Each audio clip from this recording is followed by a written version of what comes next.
The Galactic Council had kept peace for 10,000 years. War was something old, something forgotten. The great races of the galaxy had evolved past violence long ago. They traded, they talked, they made agreements. Weapons were relics in museums. Soldiers existed only in history books. The Velith were the kindest of all races. They were tall and thin, with skin that glowed in soft colors. When they felt happy, they glowed blue. When they felt sad, they glowed dim purple. They could feel what others felt. If you stood near a Velith, they knew your emotions like you knew your own heartbeat. Their world, Velis Prime, was beautiful beyond words. Forests made of crystal grew toward twin suns. Oceans sang melodies when wind touched water. The Velith spent their days healing the sick and helping the troubled. They had no army. They had no weapons. They had never needed them. Then the Keth came. The first warning was a scream across the stars. A distress signal, broken and desperate, reached Council space on a quiet morning.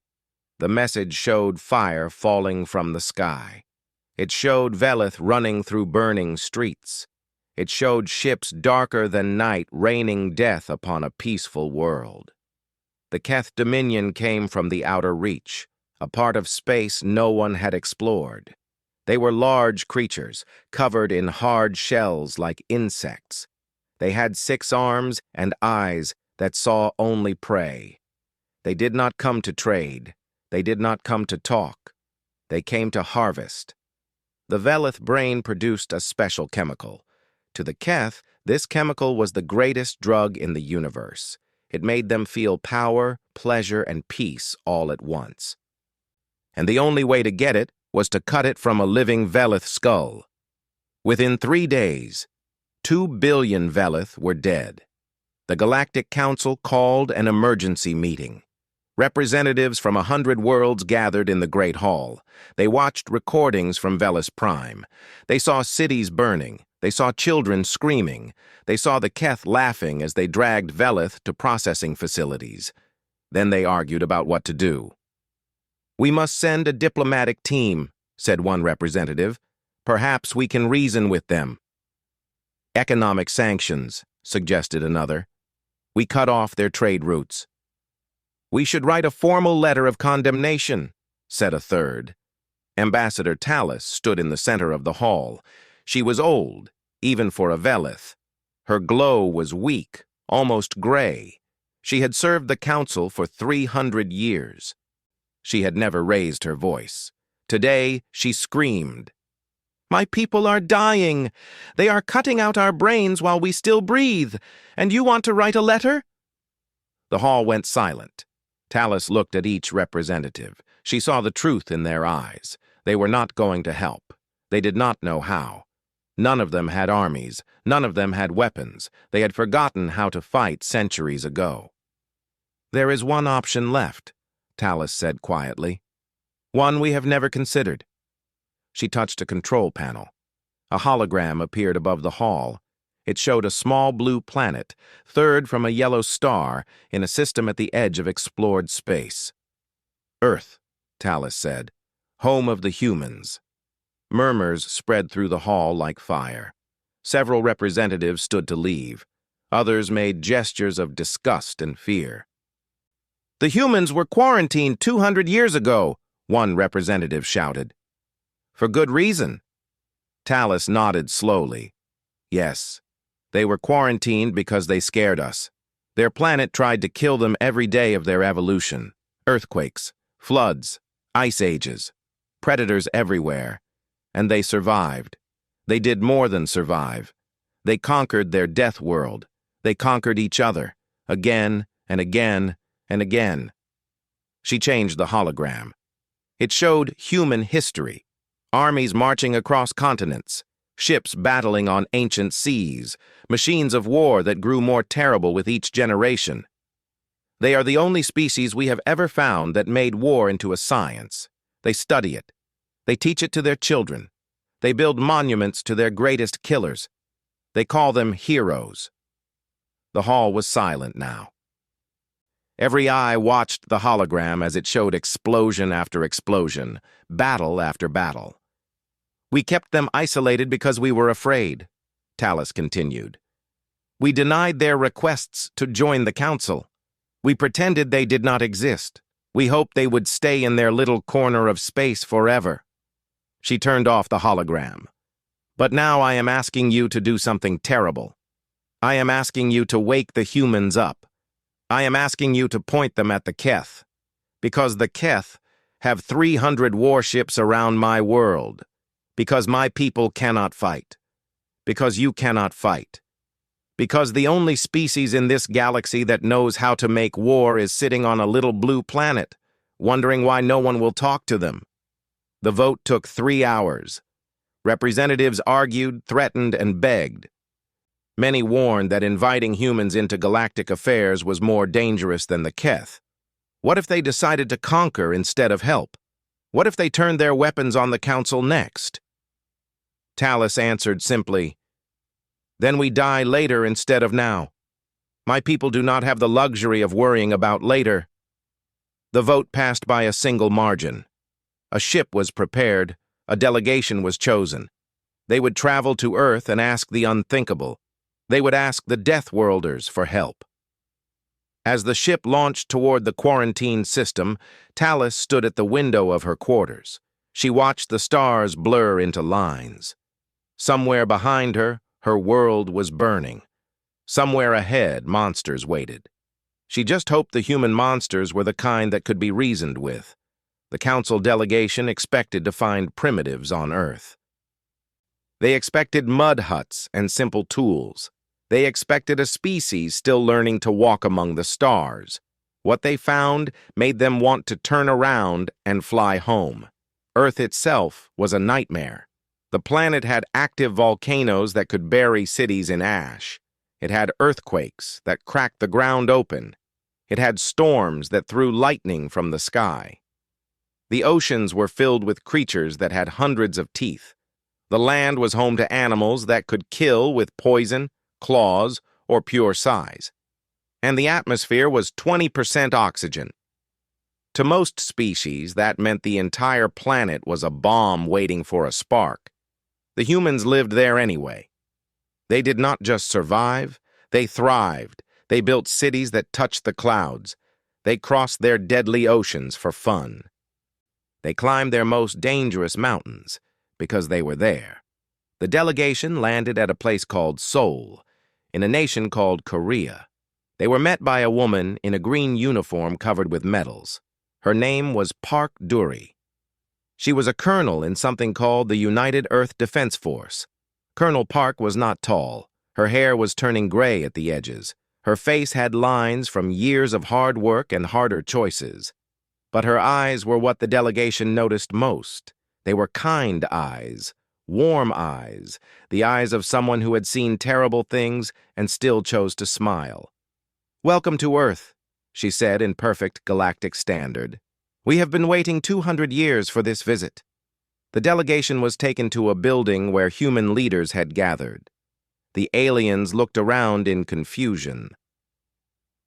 The room had soft chairs and warm lights. Paintings of flowers hung on walls. A human offered them tea and small cakes. This was not what they expected from Deathworlders, but then they noticed other things. The guards at the door stood perfectly still, watching everything.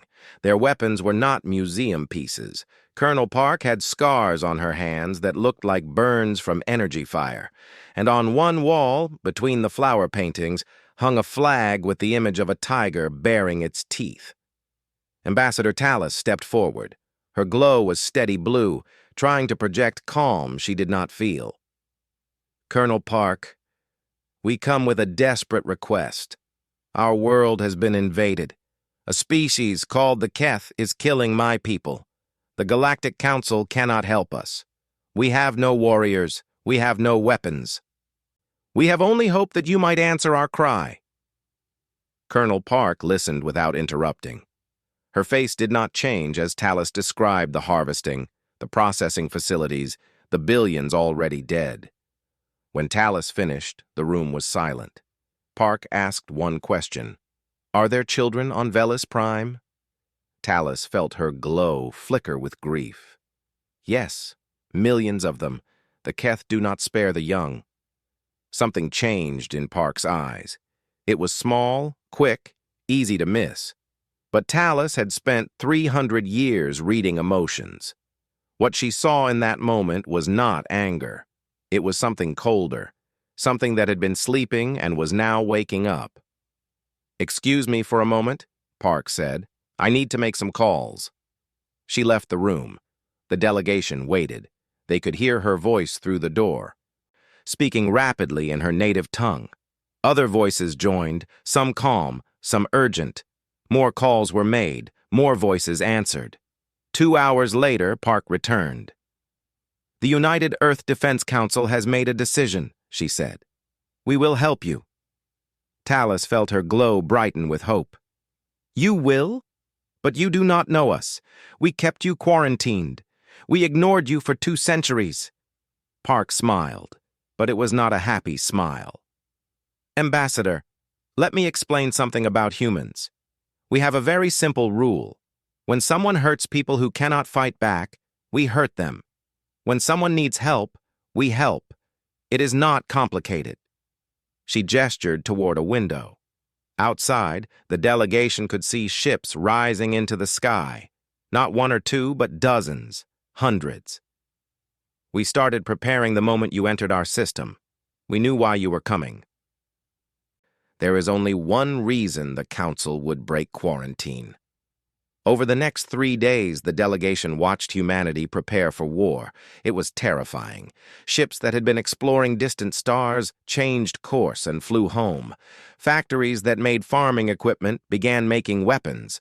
Civilians lined up at recruiting stations, not because they were forced, because they wanted to help. The delegation met more humans. Captain Kang Suho was young for a ship commander. He had a quick smile and eyes that calculated everything. His ship, the Retribution, was a carrier holding hundreds of smaller fighter craft. Dr. Lee Yuna was a medic who had spent 20 years studying alien biology. She asked the delegation endless questions about Velith anatomy. She wanted to know how to heal them. Master Sergeant Cho Mira led a special unit called the Ghost Tigers. She was quiet and moved like a shadow. When one delegate asked what her unit did, she answered simply, "We solve problems that others cannot." On the 4th day, the fleet was ready. 47 warships, 300,000 soldiers, enough medical supplies to treat a planet. Colonel Park walked with Talus to the flagship. "Ambassador, I must warn you," Park said. "What you are about to see will be ugly. War always is. But I promise you this. We will save who we can, and those who harmed your people will learn why the galaxy feared us." Talus looked at the human ships filling the sky. She thought about the gentle faces she had met, the offers of tea and cake, the questions about her people's health. Then she thought about the tiger on the flag, about the scars on Park's hands, about the cold thing that woke in the colonel's eyes when she heard about the children. The humans were not complicated. They were kind and they were killers. They were healers and they were warriors. They held both things inside them at once, and now they were bringing both to Velis Prime. The human fleet dropped out of hyperspace at the edge of the Velis system. 47 ships against 300. It should have been a joke. It should have been suicide. The Keth thought so too. Overlord Vex commanded the Keth fleet from his massive flagship. He was old for a Keth, his shell scarred from 100 battles against weaker species. He had never lost. He did not plan to start now. When his sensors detected the human ships, he laughed. The sound was like rocks grinding together. 47? He said to his officers. They send 47 ships against the Dominion? These Deathworlders are as stupid as the Council said. He opened a communication channel. His message went to every ship in the system, human and Keth alike. "Attention, unknown vessels. You have entered Keth territory. Leave now or be destroyed. You have one chance." The response came from a young human voice, calm and clear. "This is Captain Kang Suho of the United Earth Ship Retribution. You have attacked a peaceful world. You have murdered billions of innocent people. You are harvesting sentient beings like animals. You will withdraw from this system immediately and release all prisoners. Refuse, and we will show you why our species was quarantined." Overlord Vex stopped laughing. No one spoke to the Keth this way. No one. "Kill them," he ordered. "Kill them all." 300 Keth warships moved forward, their weapons charged with energy that could crack moons. Their crews were veterans of a dozen genocides. They had never met an enemy they could not crush. They had never met humans. Captain Kang sat in his command chair aboard the Retribution. Around him, officers called out positions and numbers. The enemy fleet was 6 times their size. A reasonable commander would retreat. Kang smiled. "All ships, begin Operation Falling Star. Fighter wings launch in 30 seconds. Remember the Velith. Remember why we are here." The battle began. Keth ships flew in perfect formation as they always did. They approached in straight lines, their weapons ready to fire as one. It was the way they had always fought. It was the way they had always won. Human ships scattered like leaves in wind. The Keth commander frowned. What were they doing? There was no order to their movement. Ships flew in different directions, some toward the planet, some toward the asteroid belt, some directly at the Keth fleet. Then the trap closed. Human fighters poured from carrier ships by the hundreds. They were small, fast, and piloted by people who flew like they did not care if they lived or died. They did not attack the big ships. They attacked engines. They attacked sensors. They attacked weapons systems. A Keth cruiser lost its main guns and spun helplessly. 2 fighters crashed into its bridge on purpose. The pilots ejected at the last second, their escape pods already being collected by rescue ships. The humans were insane. Captain Kang watched the battle unfold on his display. He had studied war since he was a child.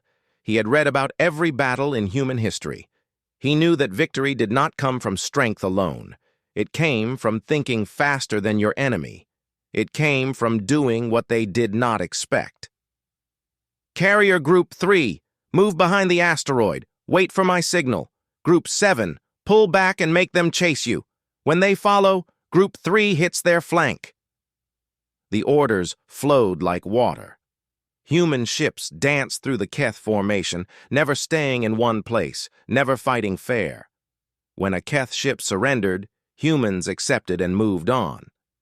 When a Keth ship pretended to surrender and then fired on rescue teams, every human ship in range turned and destroyed it completely. Dr. Lee Yuna worked in the medical bay of the Retribution. Wounded pilots came in from the fighters, burns and broken bones and worse. She treated them quickly and sent them back. There was no time to rest, no time to mourn those who did not come back. A young pilot was carried in with half his face burned. He was 19 years old. He asked if they were winning. Lee told him yes. He smiled and asked to go back out. She told him no. He had done enough. On the surface of Velis Prime, Master Sergeant Cho Mira fell from the sky in a drop pod. Her team, the Ghost Tigers, landed in the ruins of what had been a beautiful city. Crystal towers lay shattered. Streets were covered in ash that had once been homes. And everywhere there were Velith hiding in the rubble. Cho found them in basements and behind collapsed walls. Some were injured, some were dying. All of them were terrified. Their skin barely glowed, their emotions too broken for light. "We are here to help," Cho said in careful galactic standard. "Come with us. We will protect you." A young Velith child looked up at her with huge eyes. The child had seen monsters. The child had watched family die. And now here was another alien covered in weapons, asking for trust. Cho knelt down. She removed her helmet. She was just a woman with tired eyes and scars on her cheek. "I know you are scared," she said softly. "I would be scared too. But I promise you I will not let anyone hurt you again. Not while I am breathing. The child took her hand. In orbit, Overlord Vex watched his fleet crumble. 200 ships destroyed or disabled. The humans had lost less than 20. This was impossible. This was wrong. He made a decision born from spite. If he could not win, he would make sure no one won. All ground forces, he broadcast. Begin final protocol. Execute all prisoners. Leave nothing alive. On the Retribution, a communications officer intercepted the message. He played it for Captain Kang. The bridge went silent. Kang's face did not change. His voice stayed calm, but something in his eyes died, and something else took its place. New orders, he said. No more surrenders accepted from command vessels. Target their flagship. I want Overlord Vex alive to face justice, but everyone between us and him dies today. The human fleet stopped dancing. It started hunting. Master Sergeant Cho Mira received the intercepted order on her radio. Execute all prisoners. The Keth were going to kill everyone they had captured. Every Velith in their hands would die unless someone stopped them. Her team was 30 kilometers from the nearest Keth processing facility. Her orders were to protect the refugees she had gathered and wait for backup. Command said help was coming. Command said to hold position. Cho looked at the Velith around her, mothers holding children, wounded elders barely able to walk. They had trusted her. They had followed her because she promised to keep them safe. Then she looked at her team. 6 soldiers, all of them veterans, all of them looking at her with the same question in their eyes. "Park," she said to her second in command. "Stay here with the civilians. Keep them safe until backup arrives." "Sergeant, where are you going?" Cho checked her weapon.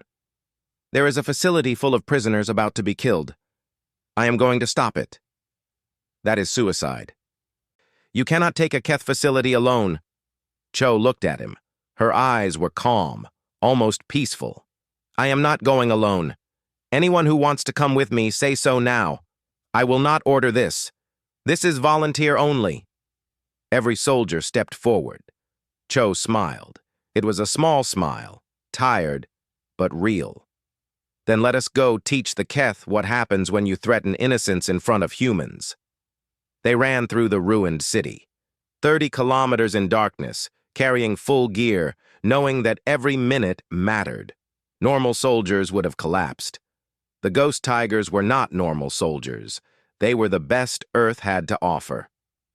The processing facility was a gray building surrounded by guards. Keth soldiers walked the perimeter, their weapons ready. Inside, Velith prisoners were being lined up for execution. Cho stopped her team 100 meters away. 6 guards outside, unknown number inside. We go fast and we go quiet until we cannot be quiet anymore. Then we go loud. Understood? Her team nodded. They moved like shadows through the night. The first 2 guards died without making a sound. The third managed to raise his weapon before a knife found his throat. By the time the alarm went off, the ghost tigers were already inside. The interior was a nightmare. Rows of tables where Velith had been strapped down, machines designed to extract brain tissue from living victims. The floor was stained with colors that had once been blood. The smell was something Cho would remember for the rest of her life. And in the center of the room, a Keth officer was raising his weapon toward a group of prisoners. Cho fired first. The battle lasted 11 minutes. Keth soldiers poured in from other parts of the building. They had numbers, and they had position. The humans had fury, and they had training. When it was over, not a single Keth in the facility was alive. Cho stood in the center of the room breathing hard. Her armor was burned in 3 places. One of her soldiers was wounded, another was applying field medicine. Around them, Velith prisoners stared with unbelieving eyes. "It is over," Cho told them. "You are safe now. Help is coming." A Velith woman approached her. She was thin, her glow almost invisible, her eyes empty from trauma. She looked at Cho like she was looking at a ghost. "Why?" she whispered. Why did you come for us? We are nothing to you. Cho reached out and gently touched the woman's shoulder. You are something to you.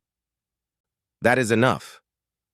Later, when Command asked about the lack of prisoners from the facility, Cho's report was simple. They resisted. No one questioned it. In the capital city, Dr. Lee Yuna had established the largest field hospital in human history. Refugees poured in by the thousands, Valeth of all ages, all conditions, all levels of trauma. Her medical team worked without sleep, without rest, without complaint. But the physical wounds were not the worst part. The Veleth were empaths. They felt each other's emotions. When one Veleth died, every nearby Veleth felt it. When millions died, the entire species experienced collective trauma beyond anything human psychology had ever documented. Lee watched a young Veleth male sit motionless in a corner. His glow was completely gone. His eyes saw nothing. He had felt his entire family die, one by one over 3 days. Now, he was empty. Human medicine could not fix this. There were no drugs for a broken soul. Lee sat down next to him. She did not speak. She just sat with him, sharing the silence. After an hour, she gently took his hand. I know you can feel my emotions, she said softly. Feel them now. I am here with you. You are not alone. The Veleth turned to look at her. His eyes focused for the first time in days. You carry so much pain, he whispered. I can feel it. Old pain, deep pain, yet you are still here. You are still working. How? Lee thought about her grandmother, who had survived war and loss and had rebuilt a life anyway. She thought about her father, who had worked 3 jobs to give her a future. She thought about every human who had faced the darkness and kept walking. Because giving up is not who we are, she said. We break and we keep going. We fall and we get up. It is what makes us human. She squeezed his hand. And now we will teach you how to do the same. In orbit, Captain Kang cornered Overlord Vex's flagship in the upper atmosphere. The Keth ship was damaged, its shields failing, its weapons nearly empty. The battle was over. Everyone knew it. Vex sent one final message. His voice was filled with hate. You are monsters. You are worse than us. You pretend to be saviors, but you are just killers like we are. Kang's response was broadcast on all frequencies. No, Overlord. We are exactly as monstrous as we need to be. The difference is, we choose who deserves it. You chose to hurt innocents. We chose to stop you. Now you will face justice, not our justice, theirs. The Keth flagship was disabled and boarded. Overlord Vex was taken alive, not because the humans were merciful, because they believed the Veleth deserved to see justice done their own way. The battle was over. The Keth fleet was destroyed, but looking at the burning world below, Captain Kang could not celebrate. 2/3 of the Veleth were dead. Cities were ash. A civilization was in ruins. They had won. It felt like losing. The relief ships arrived 3 days after the battle ended. Colonel Park Dury came with them, bringing enough supplies to rebuild a world. Food, medicine, construction materials, and 10,000 volunteers who had given up their lives on Earth to help strangers recover. No payment was requested. No favors were expected. When Ambassador Tallis asked why, Park simply shrugged. Because it is the right thing to do. Do we need another reason? The galaxy watched in confusion. They had seen the humans fight. They had seen the violence, the fury, the cold efficiency of destruction. Now they saw something else entirely.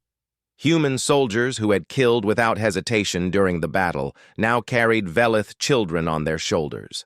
Doctors who had worked through days without sleep refused to rest until every patient was stable. Engineers began rebuilding crystal towers alongside Veleth architects, learning their methods and sharing their own. The same hands that had ended lives were now building new ones. 6 months later, the Galactic Council met to discuss humanity's place in the galaxy. The Great Hall was filled with representatives from 100 worlds. Fear and gratitude fought for control of the room. "They are too dangerous," one representative argued. "They fight like nothing we have ever seen. What happens when they decide to conquer us?" "They saved billions of lives," another countered. "They asked for nothing in return. Is that the behavior of conquerors?" The debate went on for hours. Old fears clashed with new realities. The quarantine had made sense when humans were unknown. Now they had shown themselves, and the galaxy did not know what to think. Earth sent a delegation to speak. Admiral Kang Suho, promoted after the war, led the group. With him came Dr. Lee Yuna, now Director of Xenomedical Relations. Colonel Park Duri served as senior diplomat, and Master Sergeant Cho Mira came along, still unsure why she had been chosen for diplomatic work. Kang stood before the council and spoke simply. "You kept us isolated because we were dangerous. You were right, we are dangerous. Our world tried to kill us every day for millions of years, and we survived by becoming the most effective predators our planet had ever seen. We learned to fight before we learned almost anything else. War is in our blood. It is part of who we are." He paused, looking at the representatives who watched him with fear in their eyes. "But danger is not the same as evil. A knife can kill or it can heal. It depends on who holds it and why. We came to Velis Prime because innocents were dying. We killed because killing was necessary to save them. When the killing was done, we stayed to help rebuild. We are still there now." He gestured to his companions. "Dr. Lee has trained more alien medics in 6 months than we trained in the previous century. Colonel Park has coordinated relief efforts that have fed millions. Sergeant Cho, who some of you might call a killer, now teaches Velith children how to play games from Earth. She reads them stories at night." Cho shifted uncomfortably. She had not expected him to mention that. "You want to know if humanity can be trusted. I cannot promise we will never make mistakes. I cannot promise we will always be gentle. But I can promise you this. When someone cries for help, we will answer. When someone threatens innocence, we will stop them. And when the fighting is done, we will help clean up the mess." He stepped back.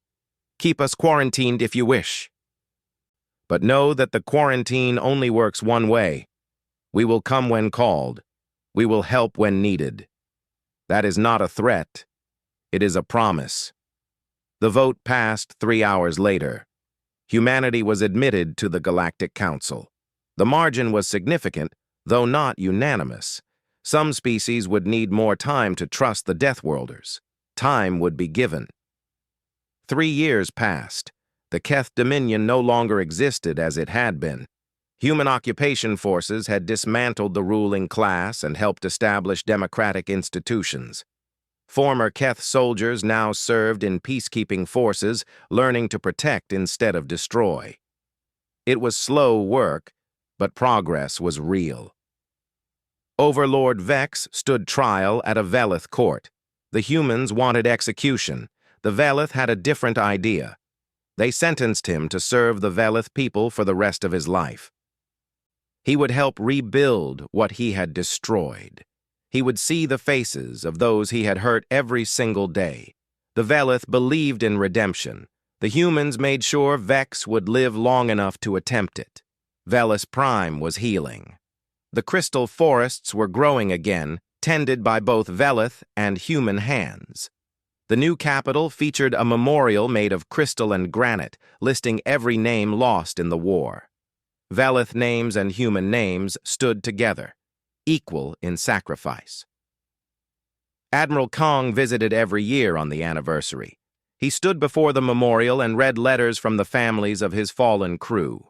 He never forgot a name. Dr. Lee ran an exchange program that sent human medics to alien worlds and brought alien healers to Earth. The galaxy was learning that humans could mend as well as break. Sergeant Cho had become an ambassador to 4 systems. It turned out her direct way of speaking translated well across cultures. Aliens appreciated someone who said exactly what they meant.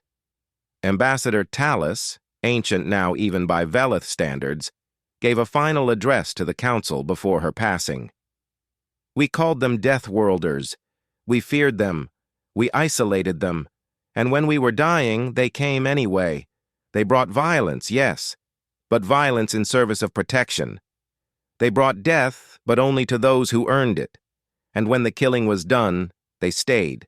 They healed. They helped. Her glow shifted to warm colors, patterns of hope and peace. The humans have a saying, walk softly and carry a big stick. We misunderstood for so long. We thought the stick was the point. It is not. The point is that they walk softly first. They offer peace. They offer aid. They offer friendship. The stick is only for those who refuse. She looked at the human delegation sitting in the hall. Admiral Kang, Dr. Lee, Colonel Park, Sergeant Cho, warriors and healers, all of them. Both things at once, always. The galaxy is safer now, not because humans are our protectors, but because those who would harm innocents know what awaits them. The Deathworlders answered our cry for aid. Heaven help anyone who makes them answer again. Talus passed away peacefully that night. Her glow faded slowly, surrounded by friends from a dozen worlds, human and alien alike. And somewhere in the stars, a little blue planet continued spinning. Its people lived and loved and fought and healed as they always had. They were complicated and simple, violent and kind, terrifying and wonderful. They were human, and now the galaxy knew it.